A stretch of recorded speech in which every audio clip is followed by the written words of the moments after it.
और ज्यादा आम आदमी पर महंगाई का बोझ डाल रही है। अब ये मुद्दा सियासी भी हो चला है। आज कांग्रेस ने देश भर में इसको लेकर प्रदर्शन किया है।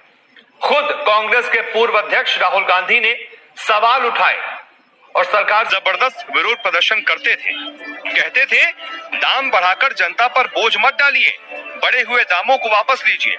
लेकिन आज न जनता पर पड़ रही महंगाई की मार दिख रही है और न ही उसके कंधों पर बढ़ता बोझ। शायद इसीलिए राजपथ में हमारे साथ कौन कौन से मेहमान मौजूद हैं। हमारे साथ भारतीय जनता पार्टी का पक्ष रखने के लिए राजीव मिश्रा जी जुड़ गए हैं। राजीव जी, बहुत स्वागत है आपका। ब्रिजेंद्र सिंह जी हमारे साथ मौजूद हैं कांग्रेस पार्टी का पक्ष रखने के लिए। कपिल श्रीवास्तव जी हैं समाजवादी पार्टी का पक्ष रखने के लिए। और साथ ही साथ राजनीतिक विश्लेषक राहुल लाल जी मेरे साथ हैं, वरिष्ठ पत्रकार भी हैं। बहुत स्वागत आप सभी का। राजीव मिश्रा जी, विपक्षी पार्टी है उत्तर प्रदेश में, मुझे ये बताइए, राज्य सरकारें भी इसमें कोई दूध की धुली नहीं है। हम केंद्र सरकार से तो सवाल कर रहे हैं, कांग्रेस लगातार प्रदर्शन कर रही है, लेकिन कांग्रेस खुद भी तो ये बता दे कि महाराष्ट्र में जहां सबसे ज्यादा पूरे स्टेट में टैक्स वसूला जाता है, किसी भी स्टेट में अगर पेट्रोल डीजल पर टैक्स वसूला जाता है वो है महाराष्ट्र। वहां कम से कम कर दे, लोगों को राहत दे दे। प्रदर्शन कर रहे हैं हर जगह पर, लेकिन अपनी जहां राज्य सरकारें हैं वहां एक चवन्नी पैसा भी कम करने की बात नहीं मुंह से निकलती। बस ये निकलता है कि नहीं, केंद्र सरकार तेल निकाल रही है लोगों का, केंद्र सरकार पैसा कम करना नहीं चाहती, केंद्र सरकार अपना पेट भर रही है। दूध के धुले तो आप लोग भी नहीं है, विपक्षी वाले भी। सबसे पहली चीज ये है कि पेट्रोल इधर जो भी ऑयल चीजें जुड़ी हुई है, क्रूड से जुड़ी हुई है, उसमें सबसे बड़ा हिस्सा अगर किसी को जाता है तो केंद्र सरकार से, जैसा कि अभी आपने बताया।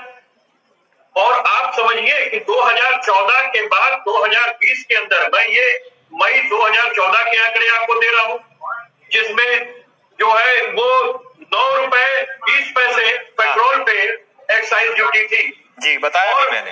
और मैं और मैं 15/6/2020 के आंकड़े दे रहा हूं कि 32 रुपए 98 पैसे 32 रुपए 98 पैसे पेट्रोल पे ये एक्साइज ड्यूटी लगाई गई। और साथ ही डीजल पे जो 3 रुपया 46 पैसा था वो 2014 की जगह 2020 के अंदर जून के अंदर इनका जो है वो 31 रुपया 83 पैसा, यानी कि पेट्रोल में 258% की वृद्धि और डीजल के अंदर 819.94% की वृद्धि माननीय भाजपा की गरीबों की सरकार ने कर दिया है।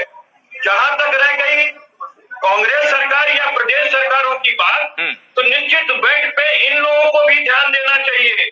केंद्र सरकार 75% अगर जिम्मेदार है तो 25% से जिम्मेदारी कहीं ना कहीं से प्रदेश सरकारों की है। मैं ये मानता हूँ बिल्कुल ठीक, केंद्र एक बड़ा हिस्सा प्राप्त करता है, एक ही राजस्व से नहीं, बिल्कुल राज्य सरकारें भी इसके लिए जिम्मेदार है। अब आपके पास राजीव मिश्रा नहीं करनी चाहिए, उनके पास में राजीव मिश्रा जी से सवाल हो चुका है। भाई देखिए, आपने कहा था 75% 25%, 75% केंद्र जिम्मेदार है तो 25% राज्य भी जिम्मेदार है। 25% राज्य वालों ने तो भाई कह दिया है, उनमें से कुछ राज्यों में है इनका, कह रहे हैं कि हम कल से टैक्स कम कर देंगे, ऑन रिकॉर्ड में बोल रहा हूं। लेकिन केंद्र कब कम करेगा, सवाल तो यही है कपिल जी। और केंद्र का जिस तरीके का ढाल है, जिस तरीके के बयान है कि संकट काल है, ये है वो है, विकास और कम हो जाएगा, दर और कम हो जाएगी अगर हम तेल पर टैक्स कम कर देंगे, ऐसी मजबूरी दिखा रहे हैं कि हम कम ही नहीं कर सकते। तो इनसे उम्मीद करेंगे आप कि ये टैक्स कम करके थोड़ी राहत देंगे लोगों को?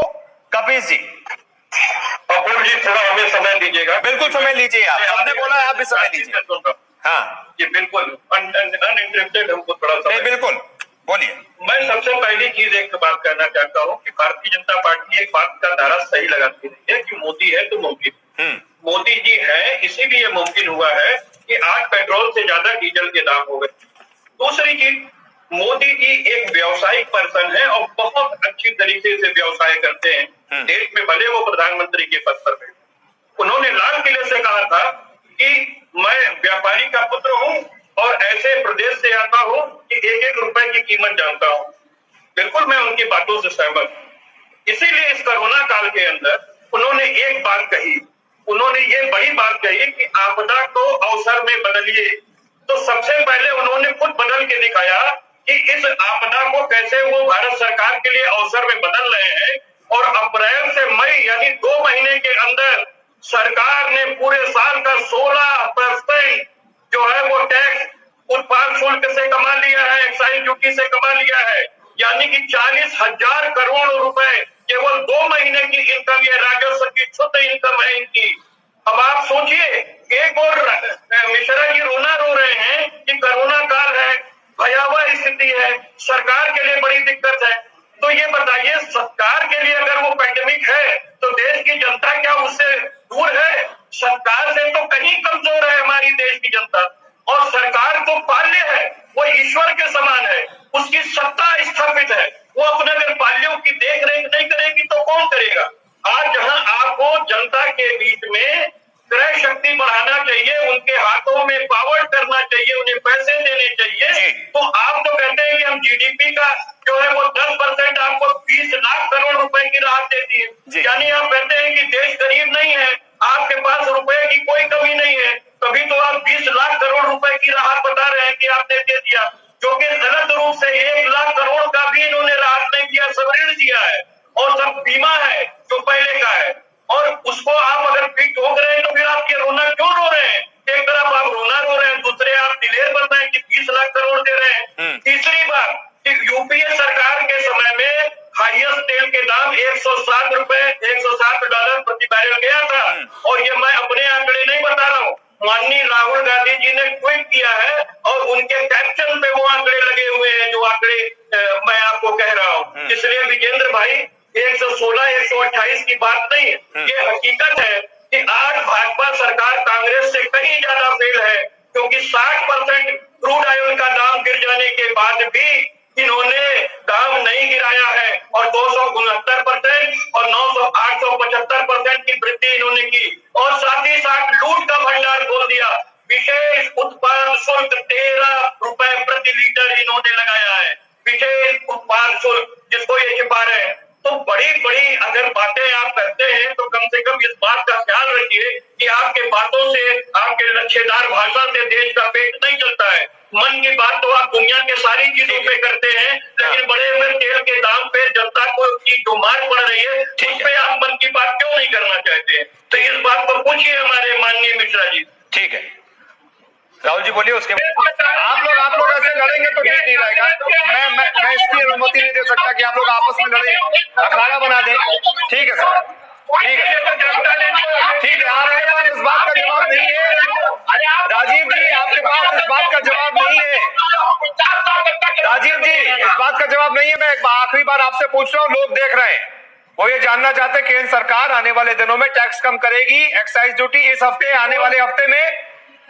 बिल्कुल, मोदी जी एक्साइज में कुछ ना कुछ कमी लाएंगे और वो देख रहे हैं, पैनी निगाह देख रहे हैं, जनता को कुछ भी होगा। चलिए, कम से कम आखिरी में आते आते इतना बोला तो कमी लाएंगे, देखते हैं कमी कब आती है। बहुत बहुत शुक्रिया आप सभी का हमारे साथ जुड़ने के लिए। इस उम्मीद के साथ इस डिबेट को यहीं पे रोकते हैं। बहुत बहुत शुक्रिया आप सभी का।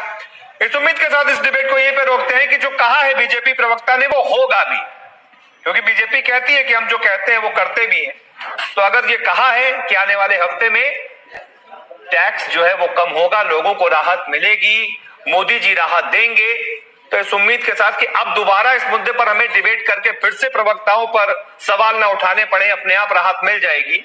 इसी के साथ इस बुलेटिन में फिलहाल इतना ही। आप देखते रहिए नेशनल।